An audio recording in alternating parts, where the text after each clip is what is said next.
बहुत समय पहले एक छोटे से गांव में रिद्धि नाम की एक 10 साल की प्यारी बच्ची रहती थी। उसे गुड़ियों से बहुत प्यार था। उसके कमरे में दर्जनों तरह की गुड़ियां थीं। कोई राजकुमारी जैसी, कोई डॉक्टर वाली, तो कोई परियों जैसी। एक दिन स्कूल से लौटते वक्त उसने रास्ते में एक पुरानी दुकान के पास जमीन पर एक टूटी फूटी गुड़िया देखी। गुड़िया बहुत अजीब थी। उसके कपड़े पुराने थे, एक आंख आधी बंद थी और होंठों पर एक हल्की सी रहस्यमयी मुस्कान थी। रिद्धि को गुड़िया अलग और खास लगी। उसने उसे उठाया और घर ले आई। रात को जैसे ही घड़ी ने 12 बजाए, कमरे में हल्की हल्की आवाज आई। रिद्धि, रिद्धि, एक अज्ञात आवाज ने धीरे से कहा। रिद्धि की नींद खुल गई। उसने चारों तरफ देखा, सब ठीक था, लेकिन तभी उसने देखा कि उसकी नई गुड़िया अपने आप झूल रही थी। रिद्धि डर गई और गुड़िया को पकड़कर अलमारी में रख दिया।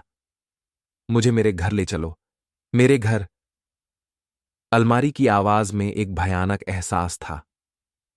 रिद्धि कांपने लगी। वो समझ नहीं पा रही थी कि यह सपना है या सच।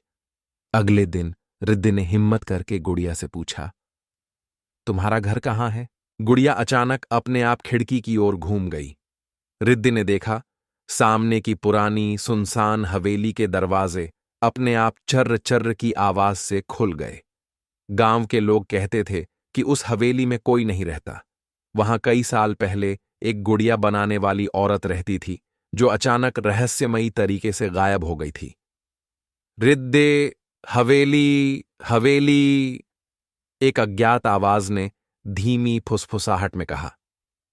रिद्धि ने हिम्मत जुटाई और अगले दिन अपनी सबसे अच्छी दोस्त सानवी को साथ ले गई। दोनों गुड़िया लेकर हवेली में दाखिल हुईं। अंदर अंधेरा था, जाले लगे थे और दीवारों पर अजीब सी पेंटिंग्स बनी थीं।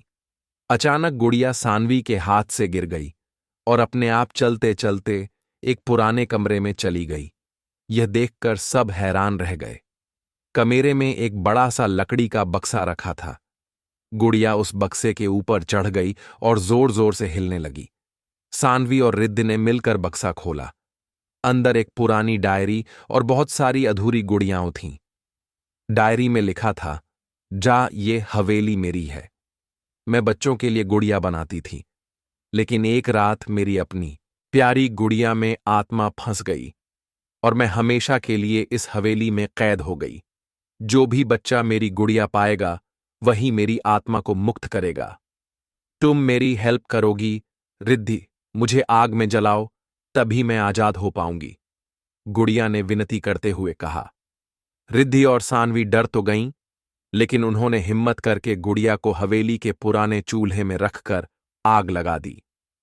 जैसे ही गुड़िया जली, एक तेज रोशनी फैली और हवेली की दीवारें हिलने लगीं। डरते डरते दोनों लड़कियां बाहर भागीं। पीछे मुड़कर देखा तो हवेली धीरे धीरे गायब हो रही थी, जैसे कभी थी ही नहीं। और तभी रिद्धि के कानों में आखिरी बार आवाज आई, धन्यवाद बच्चियों, तुमने मुझे मुक्त कर दिया। एक अज्ञात आवाज ने आभार प्रकट किया। दोस्तों, अगर आपको ये रहस्यमयी कहानी पसंद आई तो लाइक, शेयर और सब्सक्राइब जरूर करें और कमेंट में बताइए, अगर वो गुड़िया आपको मिलती तो आप क्या करते।